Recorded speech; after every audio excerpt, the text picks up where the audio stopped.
your help. Great to be with everybody today, and especially great to be with you, Libba. And I'll just say a couple of words by way of introduction, but this is our first seminar for 2025. Now, Libba, some of you obviously know Libba quite well, maybe through various networks, but some of you may not know Libba, a psychotherapist in private practice in Sydney, as well as being a long-term mindfulness teacher and director at OpenGround, which was founded in 2004, is now an Australian-wide charity for mental health. Libba's been teaching MBSR, or mindfulness-based stress reduction, since 2007 through OpenGround, and was the co-founding director of OpenGround for Organisations, which has been running mindfulness programs in corporate, health, education, government sectors for over a decade. Prior to that, Libba worked as a litigation lawyer for 14 years. So I'd like to hear a bit more about that and how it was that you jumped from the legal ship to the mindfulness ship, and was that a perilous jump or not? So we'll find out perhaps in a moment. And that includes at a partnership level, and that was obviously a driver for the work you're doing now. And Libba helps people with a range of physical and mental health challenges, including stress and isolation, burnout, anxiety, depression, trauma, pain, coping with illness, and existential concerns. And so today we're going to be exploring a few things, the mindful way to insight and coping with adversity. So welcome, Libba. It's great to be with you. Oh, it's great to be with you too, Craig. Thanks for having me. Yeah. Well, Libba, perhaps first find out, I'm always interested to hear about people's own journeys, and always they're personal, but there are sometimes common themes as well. But you're in law, working for a number of years. What was it that led to your journey, leaving law and then moving into mindfulness? Can you tell us a bit about that? Yes, it's not a natural segue, is it, that you'd pick? No, I suppose I was a very reluctant lawyer initially. You know, I didn't know when I finished school what I was going to do, and I got the marks, and everyone said you should do law. And so I fell into law, so to speak. And as I started practicing law, because I've always been fascinated by the mind and what makes people tick and just the human spirit, really. So I started studying psychotherapy on the side, not thinking it would ever take me anywhere, but just to kind of satisfy that little yearning in me. And then, as you can imagine, being in litigation, law took over. And I realised pretty early on, and I then had young children as well, that if I didn't learn how to manage my mind, I was going to drop all these balls I had in the air. So it was one thing knowing about the law and your technical knowledge, but it was really how am I going to manage myself so I can manage everything and everyone in much more effective ways. And I had practiced meditation since my early 20s. So I'd had some stints of quite long practice, and then it kind of fell away with the law. And it was actually it was after the birth of my second child, not long after, and I was so depleted. And I came back to practice, and then one morning I just woke up with this, it wasn't very dramatic or anything, but it was just this deep knowing that for the rest of my life, I'm one of these people that's going to need to practice every day. So I just knew that it just was a knowing that came, and I was like, so that was just committed to practice. And but I never intended to be a mindfulness teacher. That was not on the cards at all. And I was getting more and more interested in the psychotherapy thing and jumping ship from law to psychotherapy, but not teaching mindfulness. And then I had met Timothy Goddard, the co-founding director of the OpenGround, and through my psychotherapy training. And I hadn't seen her for many years, so it was quite coincidental actually, but I'd helped her with a proposal for a law firm. And then later on down the track, when we ran into each other, she told me she was doing the first teacher training of MBSR teacher training in Australia, and invited me to come along for free because, as a bit of a thank you. So because I was kind of committed to practice, I thought, great, I'll come and deepen my practice, and that's great, and what have I got to lose? And anyway, one thing led to another, but I somehow found myself teaching for OpenGround, which was wonderful. Like, it's been absolutely wonderful, but it certainly wasn't my intention at all. It was just a synchronicity of events, I think. Yeah. I'm just interested in that moment of crystallization Mm, of the knowing that you needed to bring this into your life, not a yes. practice occasionally here or there, but you Yep. said you need to practice every day. Every day. What Yeah. what look, I'm sure a lot of the people on this webinar today would sort of say, look, I can relate to that. I kind of have an Mm, intention, practice for a while, stop practicing. mm. And what is it that really crystallized that knowing for you that you weren't in two minds any longer? No. Yeah, there was no question. And it's really difficult, Craig. I actually don't know because it literally was a waking up and a knowing. It just came. And I'm not one of those people, I was kind of a cynical lawyer. I don't believe in hippie trippy experiences. And it wasn't, as I said, very dramatic or cathartic. It just was, oh yeah, right, this is what I've got to do for the rest of my life. I'm just that sort of person. I need to do it. I'm a very enthusiastic person. I've got high energy. I'm interested in lots of things. I don't know if all of that fed into me knowing on some deeper level I needed to stay more grounded or whatever, but it just arose. It really did. And I already got a lot from practice, but it wasn't a conceptual thing or a conscious intention. So I know that's probably not a very satisfactory answer, but that's actually what happened. Well, I think the only satisfactory answer to anything in life is the authentic answer because, Yes. not trying to embellish it or change, but just an interesting thing how sometimes for many of us, there could be this back and forward for a while Yes. until there's just this, Yep. all of a sudden, surprisingly relatively easy to maintain the practice because it's Yep. being in those two minds that really makes it most difficult, I think. I think that's right. And, maybe if I hadn't become a teacher, maybe it would have dropped off, but I don't think so. There was just such Mm. I don't even know if resolve is the right word. I think it's just this deeper knowing. It's like, oh, this is what I have to do. Okay. It was Yeah. just yeah. In what ways did you find that the mindfulness helped you with the adversity of coping with law, young Yeah. family, all the Yeah. balls you had in the air? Like, what were Yes. the things that really stood out for you? Yeah. I think initially, and I think this is very true for a lot of people that come to practice, it is the stress or the distress in their lives or wanting to see a change, knowing they're not coping, doing what they're doing.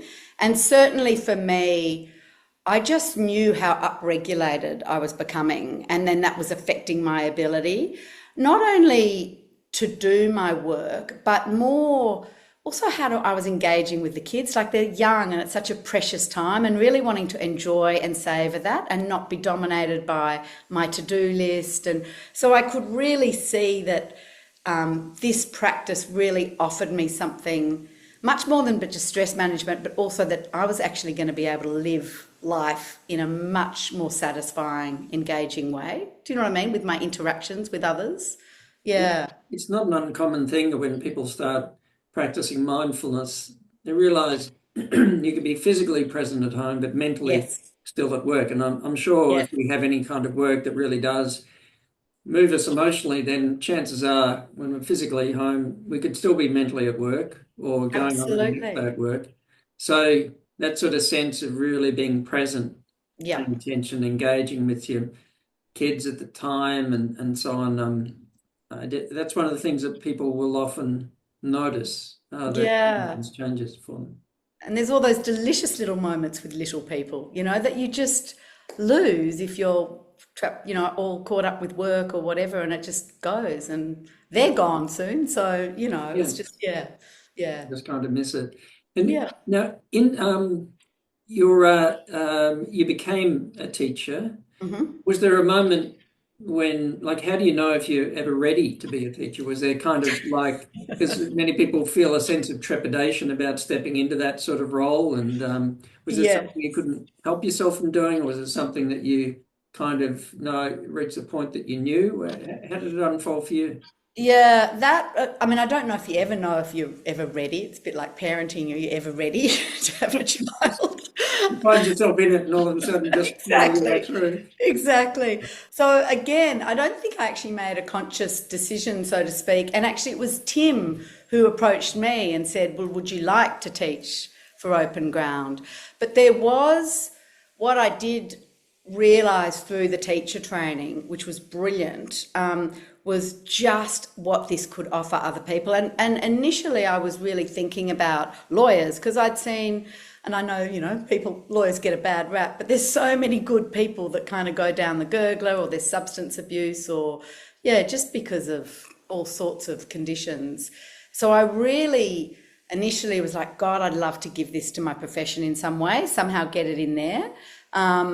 But it was actually Tim who said, would you like to teach for Open Ground? I had to teach some private rounds first. And yeah, I was like, oh, sure. Yeah, because I love the kind of group stuff too. And I love being in groups and just fellow humans with one another. And it's not our social identities and who we are in the world. Like in that room, we're just here as a group of human beings, otherwise not known. So it's lovely work. But whether I knew I was ready or not, I'm not sure that.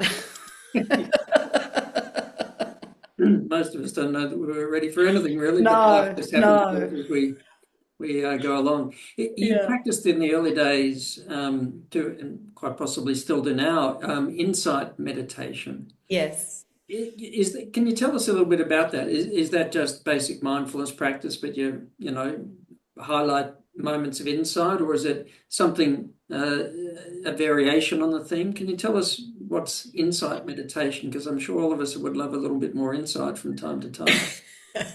Well, I think there's many ways to kind of answer that question. And I suppose, and this is not intended to be the exhaustive, holistic one, but I suppose very simply put, it is a training of the mind that actually helps you over time get insights. And I think initially you're getting insights into your own patterns of emotional reactivity, patterns of thinking. So essentially, it does involve mindfulness practice where you train the mind, and, it might be to focus on a particular object of attention, or at some stages no object and rest in open awareness. But over time, through that training of attention, at some point your mind's going to wander.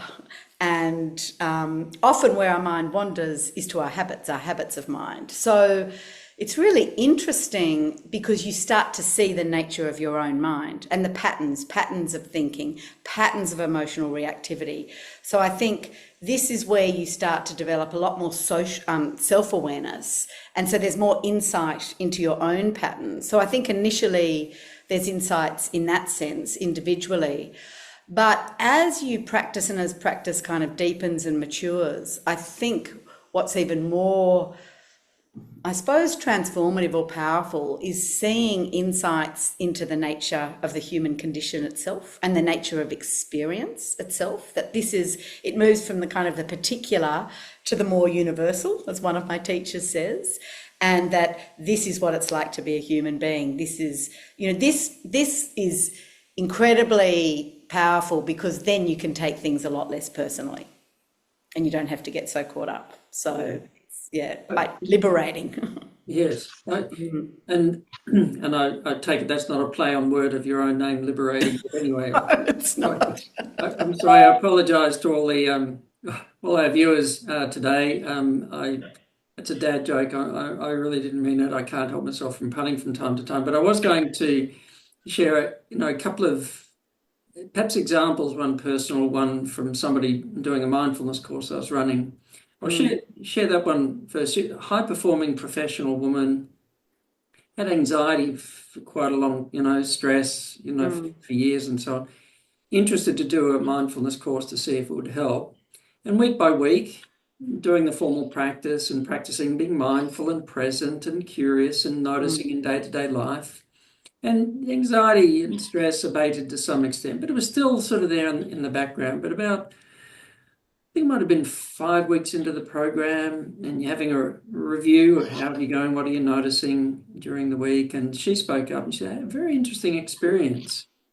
My boss said to me, I'd like to see you, could you come to my office at 2 this afternoon? And she just noticed this all of a sudden flood of stress. Mm-hmm. But she noticed it in a kind of a, oh, that's interesting. Like just like in a curious sort of way. Yes, Not yes. judging, not reacting, but just, oh, it's interesting.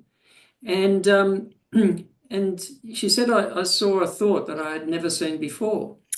And I said, if you could put that thought into words, what was the thought? She said, the thought was, I'm not good enough. Oh, brilliant. And she said, I'd never noticed that before. As soon as she noticed that, it was like the anxiety, and she noticed all this stuff from the past and all this kind of was sort of associated with it, but it was almost like a magic trick, and you see how it's done. All of a sudden, the trick is sort of Yes, solved, and that was a major turning point for her. Is yes, this the kind of thing you mean, like when insight can come, we kind of see something that's sort of in plain yes. sight, but we just can't see? That's a brilliant articulation, actually, of what happens and what can happen. Because I think that's right, that say we come because of our stress, emotional reactivity, all of that sort of stuff. And as we practice, that does tend to settle a bit more. And as we get a bit more mastery over where we place our attention from moment to moment, rather than being hijacked by patterns of mind, but also get a bit more steadiness of mind and stability, it's exactly that, Craig, as you said, we start to see things we hadn't noticed before.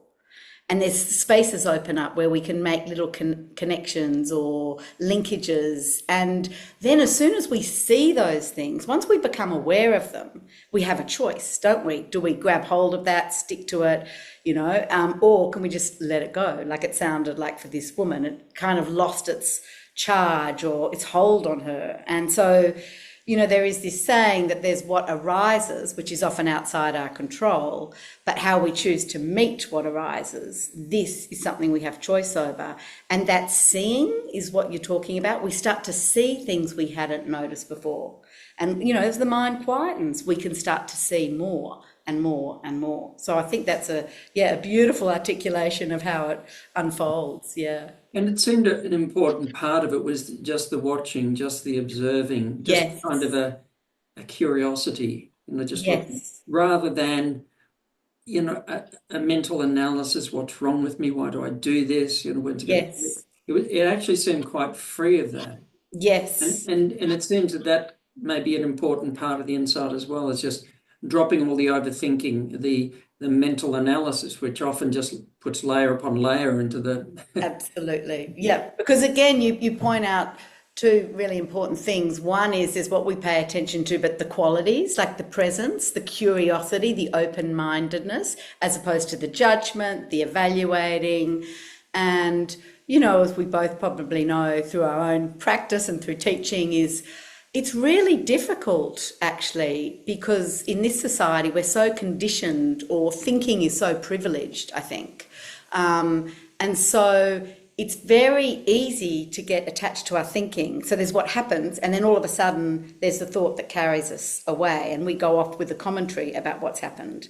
And, with insight practice, we're really paying attention with this curiosity, in time, more open-heartedness as well as open-mindedness and a sense of compassion. But this curiosity to this direct experience, our direct moment-to-moment unfolding experience, as opposed to the thoughts, the concepts. So we're getting underneath the thoughts and the concepts. So I think that's what kind of really opens things up in a different way too, definitely. To quote Shakespeare, Hamlet, thus the native hue of resolution is sicklied o'er with a pale cast of thought. Seems perhaps in some, I'm sorry, another apology for quoting Shakespeare, but... No, I'm impressed. I don't have any Shakespeare quotes, except to be or not to be, that's it. If I turn off my background, you'll see Shakespearean quotes behind me on the wall, but So, I'll spare everybody that. But it seems like that thing. So when you're practicing insight meditation, can you say a little bit more, if you're happy to, about what's actually being practiced at that time? Yeah. Look, there's many ways, and many different traditions do it differently too. But I suppose kind of the most simple explanation is we're learning how to really be present to our moment-to-moment experience with as much curiosity as possible, as little judgment, evaluating, noticing if and when that happens, coming back, but really trying to be present to things as they are, so without needing them to be different as well. And because a lot of our stress and distress and angst comes from wanting things to be different than how they are. And the more we can just be with what is, however it is appearing, disappearing, we start to really, I mean, there's so many things that happen, but one of the things is we start to realize that there can be quite an ease and spaciousness and even a subtle pleasure in just being present with things as they are without needing them to be different. So there's a whole layer of reactivity that can fall away with that. But as I said before, we also start to see the movements of mind as well. And the movements are important. Like we notice where our mind goes. So it's not like, oh, that shouldn't be happening. It's like, oh, be curious about that. The to-do list. Worry about work. So that also gives you information and insight into what you're preoccupied with. So it's many, many things, but just initially, it's really this training just to be really aware of what is happening as it's happening, moment to moment to moment. Yeah. It seems like that kind of issue is one of the main challenges for anybody practicing meditation and trying to live more mindfully in day-to-day life. Yes. Is the noticing what's happening, but with the judgment. Yes. I'm trying to relax, or I'm trying to clear my mind, or yes. I shouldn't be stressed. I should be present, and because observing all this other stuff happening, which is just like nature playing out. Yep. But with the judgment, with the criticism, which brings in the attitude that whatever's happening is wrong. Yes. And I've got to try and stop that and experience something different. And it seems like with insight, it's just like drop all that. Just watch. Just watch. Just watch and just rest with the flow of the experience. You can rest with the flow of this breath. And often, say something like that, a breath practice. And so people are invited to just feel the sensations of the breath, no matter how they're breathing. Everyone knows how to breathe, otherwise they wouldn't be here. And yet suddenly thoughts come up, oh, am I breathing right? Should I be breathing more deeply? Blah, blah, blah. If I hadn't asked them to focus on the breath, there'd be no thoughts about breathing. The body knows how to breathe. So there's also, which again is kind of contrary for us in this culture, there's a just sort of surrendering and trusting in the being with, rather than having to be in control, direct, get out of your own way really, and just rest in the flow of this breath that is breathing itself of its own accord without you having to be involved. I suppose one of the most surprising insights is that the very things we're striving to experience or to get, when we stop trying to get them, it's like, they're already here. There they were. They're already here. Yeah. Like I suppose the metaphor of the glasses on our forehead, and we're looking everywhere for our glasses, and already got them. But so I'm curious as to what sort of insights can be learned about coping or dealing with adversity, and all sorts of different adversities, and from the small scale, thousands of little ones in day-to-day life to large scale. So what are some of the insights that can be learned about how, we deal with adversity? What can we learn about, dealing with adversity in a more mindful and meaningful way? Yeah. This doesn't completely answer your question, but just to wave the flag for adversity a little. Number one, it's just a factor of life. It's inherent in our life. But also, there's such an avoidance of it and a feeling that we shouldn't be having it. We don't like it. We don't want it, the avoidance of it. And I think adversity really opens us up to doing things differently in a good way, because what we've been doing so far, isn't working anymore. So it's unpleasant, it's difficult, it's terrible, there's suffering, but it can open us up to doing things differently in a way that's much more freeing, really, and eases a lot of stress and distress. But more specifically to your question, there's adversity on so many levels, isn't there? So, and also depending on the cohort. So people, for instance, with pain, it could start, obviously you start and you meet people where they're at. And so pain, the physical sensations are in the foreground. For some with anxiety or depression, it could be the thinking patterns or the emotional states, etc. But what we're really learning in our practice is no matter what arises, no matter where the kind of pain, stress, distress is arising, whether it's manifested in sensations, thoughts, emotions, etc., we are learning, rather than having to fight, go into battle, flee, etc., which is so hardwired for us, how do we turn towards these different things, for want of a better word, and learn how to be with them? And, you know, depending on how intense it is, we can really do this gently. So just like sort of dip your toes in and just work the edges, but turning towards and starting to bear it a little more, because previously it was unbearable.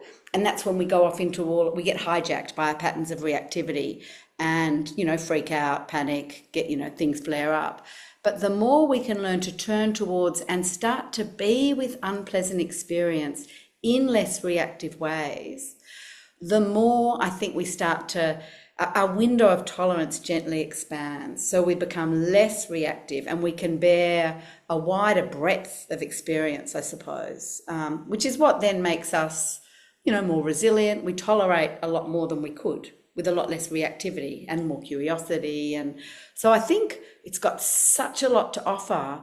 And also it then means it's like there's less fear in the system. People can start to trust in themselves and their own capacity to manage states. And, you know, there can be less no-go zones, I think, if you like. And that's freedom in my, you know, that's a, you know, I think it was Sylvia Borstein who said happiness is an inside job. Well, so is freedom. Freedom is an inside job, I think. Yeah. I remember a moment of insight, perhaps for myself in my teenage years, that I had a great fear of public speaking, and there was a position looming that might require that, and the temptation was to turn down that invitation and so on, and to avoid. But something in me said, no, avoiding things makes them bigger and makes my trust in my own capacity smaller. Yes. And so it's really uncomfortable. Like, and when I talk about fear of public speaking, like full on, you know, God, panic and the whole thing. Gosh, look where you are now, Craig. You do so much. Still working with the fear, and but it kind of what you were saying before about the turning to, the learning to notice with less reactivity, learning to work with. Yes. You know, it wasn't about trying to avoid or get rid of it. It was just like learning to be with it in a different way. Exactly. Which, as you said, it kind of opens, you know, the challenge diminishes, and we realize, because I think our capacities are greater than we thought they were. Yes. But that turning towards, that learning to work with. I mean, mind you, I've never had a particular desire to work with my fear of heights and jump out of a plane at 10,000 feet. Yet. But I haven't worked with that one, but maybe I could if I had to. But you know, the things that present themselves to us, as you're saying, the desire is to turn away. Exactly. And it always seems to me that we can't understand something if we turn away from it and don't look at it. It's so true. Yeah. To turn the light on, turn towards, be curious and there's a befriending, actually, because it's also, because the other thing that happens, sometimes people turn away, but sometimes people think they have to go into battle with it and overcome it. And, you know, so there can be that too, which also leads to a lot more internal angst. But I think in a way, there's really this attending and befriending. It's all just part of being human. And I think this is what we get over time. The more we are with ourselves and all the different experiences and states of mind that arise, we start to realise this has actually got nothing to do with me personally. This is what it's like to be a human being in this world at this time, in this point, in this place. There's a whole lot of causes and conditions for whatever I'm feeling, sensing, thinking in this moment. And then, you know, being able to just sort of hold it all a lot more lightly too. You know, you take it a lot less personally. It's just like, oh God, this human condition, it's not easy stuff. Yeah. It's Yeah, an but there's a interesting befriending, experience. I think. There's a befriending, you know, becoming curious, but with this sense of friendliness, like, so, oh, tell me more, like, show me more. What is this? Like getting more intimate almost, Yeah. and that I think dissolves something. It dissolves reactivity, I think. Yeah. And even the judging, reacting, criticizing when it arises, as it no doubt habitually does for Yes. pretty much all of us most of Yes. the time. Yes. But if we can just kind of bring that curiosity to that, Yes. noticing the effect of that, Yep. noticing Yep. what it leads to, and it's like, all of that is informative in a way. Definitely. I know. And we all have blind spots, don't we? Continue like, and all of a sudden, oh, and I've just suddenly realized that. And, you know, and so it goes on. So, But what if we find, for example, that there are particular patterns of behavior and attitude that are not serving us well? We keep repeating patterns that are really not good for ourselves and perhaps not yes, good for others as well. How do yes. we work that when we notice it? Yeah. That's the real challenge, isn't it? Because I think that whole process of change is very incremental. It works in tiny, tiny little increments. But the first step in that process is seeing it. Because I think initially before that, we're just doing it and we're acting out of it without seeing. And then it's almost an uncomfortable stage where we start to realize, oh, I'm doing that thing again. So we see it, but we're still doing it. We still can't kind of dislodge or unhook from it. But it's just a necessary part of the process. And the more and more we can pick it up more early.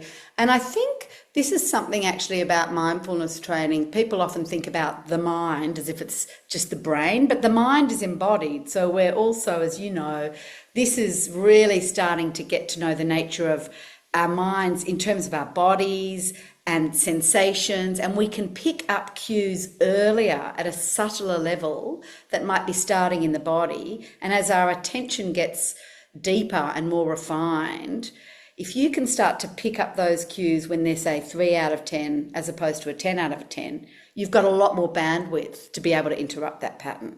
But in the beginning, we're just getting it too late, or we can then scold ourselves after the fact. And I think this is what happens to us all. But I think if people just reframe that to think this is just part of the process of change, and the seeing it is freeing and will lead to more freedom from that pattern in time. Yeah. Well, the awareness always seems to kick in earlier than the shift Yes. of attitude, Yes. shift of habitual pattern of thinking. And you mentioned a kind of an uncomfortable phase where there's the Yes. seeing, but there's still the judging and the criticizing. And Yes. that's a bit of a challenging phase It in a way. is.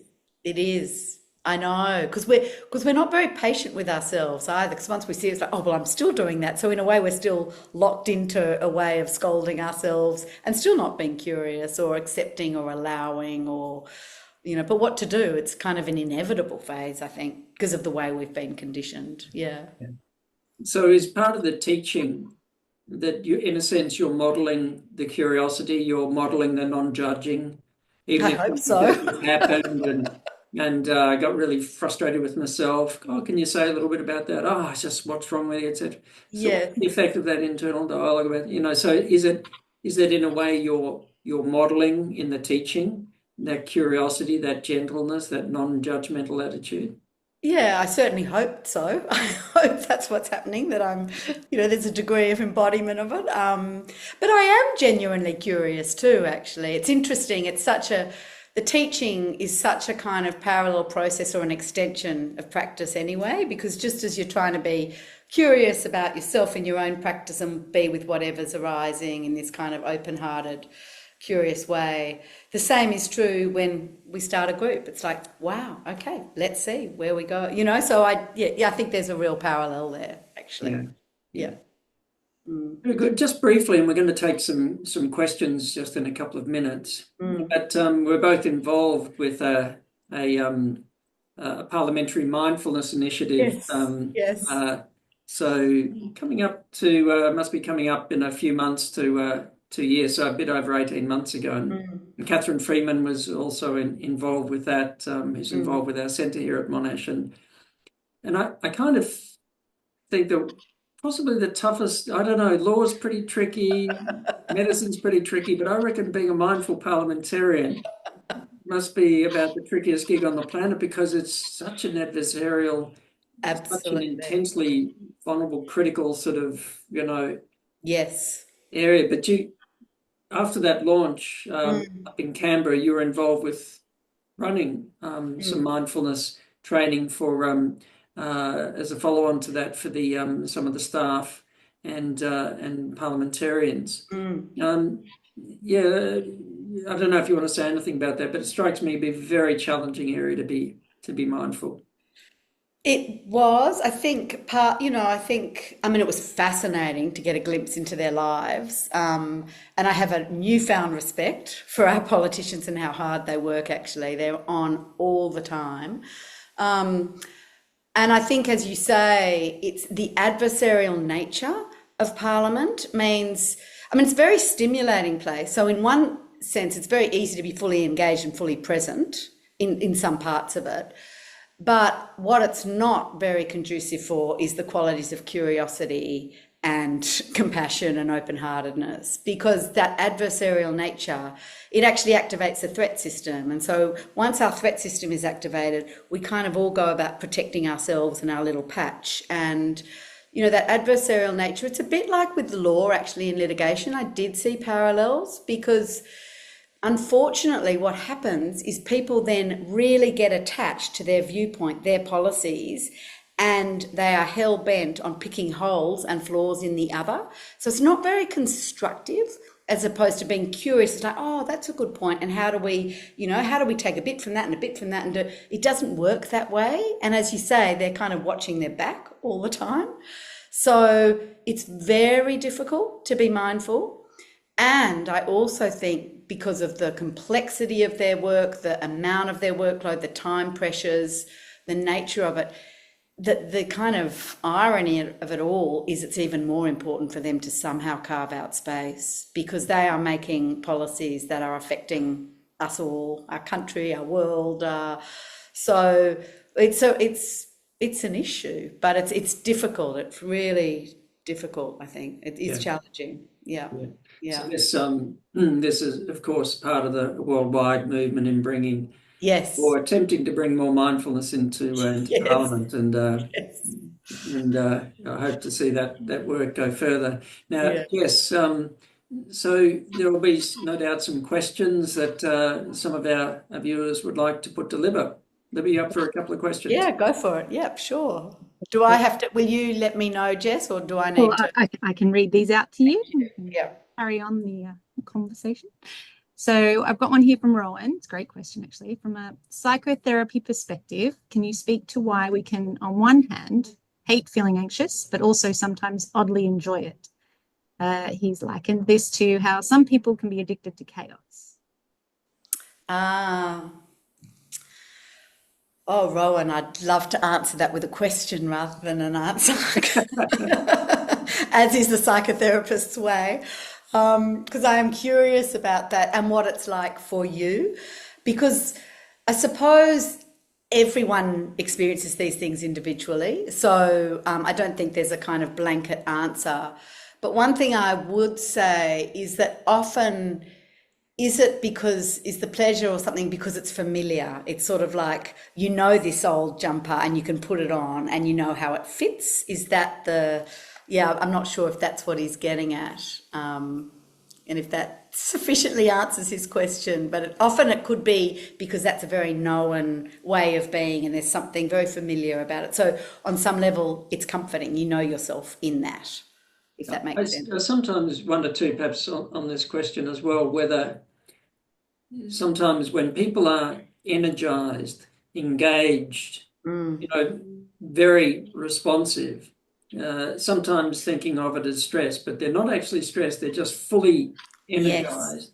Yes. Which is different to the actual whole stress response being activated and can't function well. And I wonder if there are any sort of, sometimes people are saying, no, I actually love that, but it's not necessarily That's stress. a good point, actually. Yeah, because there is both the threat system that gets activated with anxiety, and so then that's more like you get the stress hormones of adrenaline and cortisol that feels unpleasant.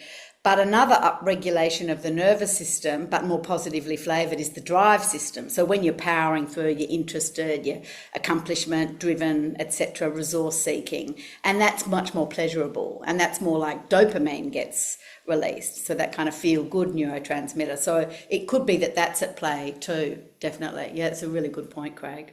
Yeah. Yes. I've got one from Kay. Are you able to talk to how mindfulness links to self-compassion? Yes. So I think, I also said about the opening of the mind, but also this open-heartedness. And I think one of the things that it's almost like compassion is a natural byproduct of the practice, has been my experience. It might be different for others. But the more you sit with yourself and all the different states and find a way to be with it with less, with more curiosity and less reactivity, and the more you realize, this is just part of being human, the more also you're attuned to seeing these states in other people, but with less reactivity. So the more you can bear it in yourself, the more you can bear it in others. But also, because you know what it feels like from the inside out, there is this natural compassion for others. Now, I know the question was about self-compassion, but interestingly, for me, it was for others and then back to me. For others, they start with self-compassion and then go to outward. But for my own experience was the more I could be with myself in those ways, the more I could recognize it in others. And then my heart opened because I knew what that felt like on the inside. And then it kind of fed back to me now that I can be with myself in more compassionate ways. But it's interesting because most people go self-compassion, compassion to others. For me, it was the different way around, actually, which is just the way it was. So is that a lot about cultivating that befriending, Yeah. to the Yes. non-reactivity? Yeah. Yeah. And that there's, every time there's a moment of stress or distress, even that recognition is like, this is a moment of stress.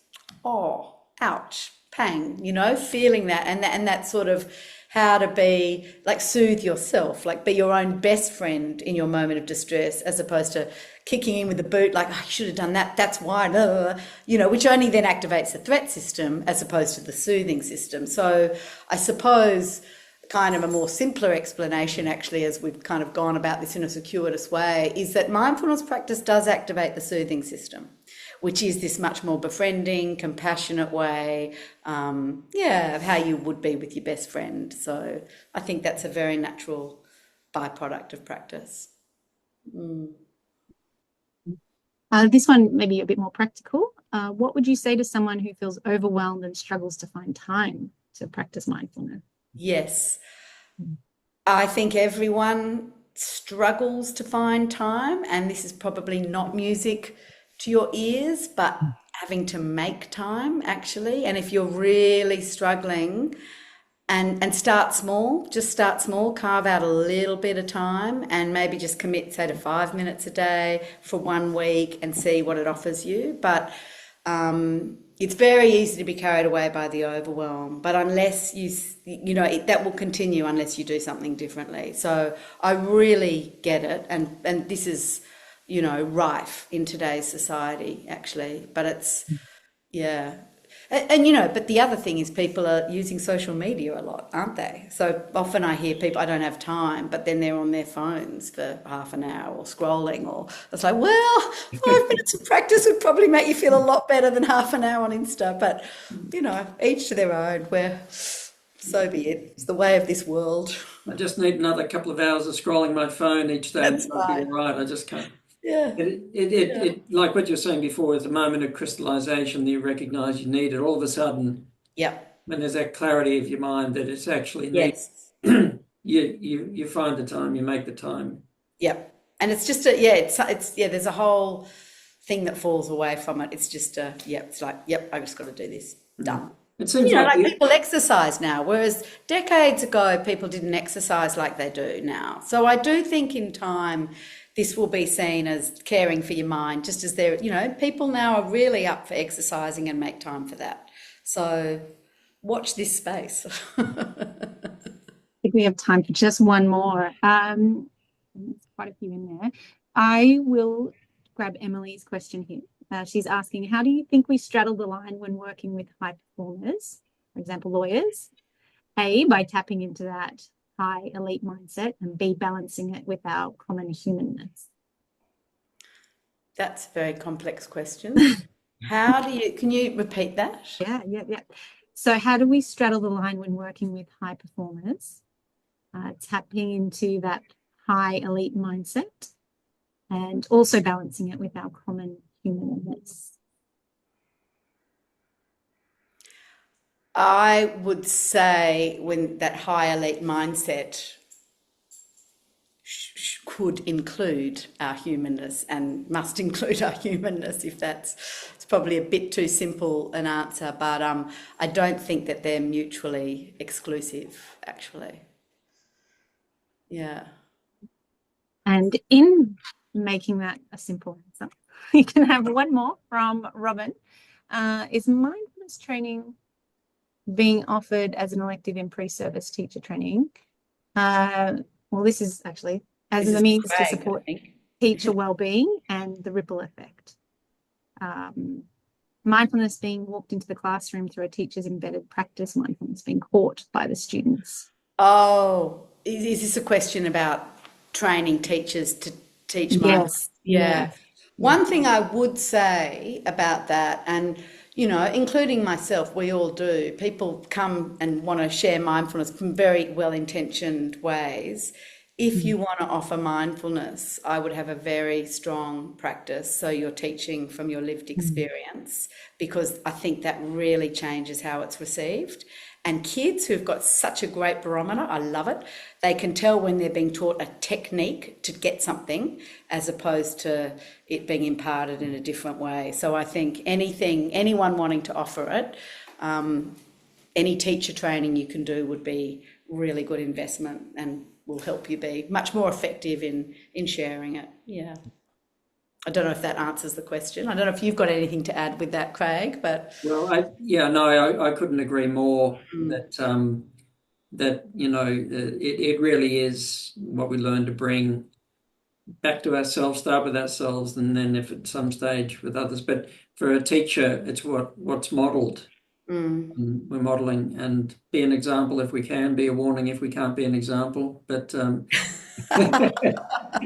is what will happen to you if you're not mindful. So you better practice mindfulness. So, but yes, it really have to ground in personal practice. I couldn't agree more. Yeah. I think it's about time for us to finish, Libba. So it's look, I could have gone on all day. I had so many other questions I didn't get to that I'd love to ask, but thank you for being so generous with your time. Thank you to everybody who joined the seminar today, and we'll look forward to everybody's company next time on March the 6th. And so we'll be sending out more information about that for those who'd like to join us in. But thank you once again, Libba. Oh, thanks, guys. I really enjoyed it. So great pleasure. Yeah.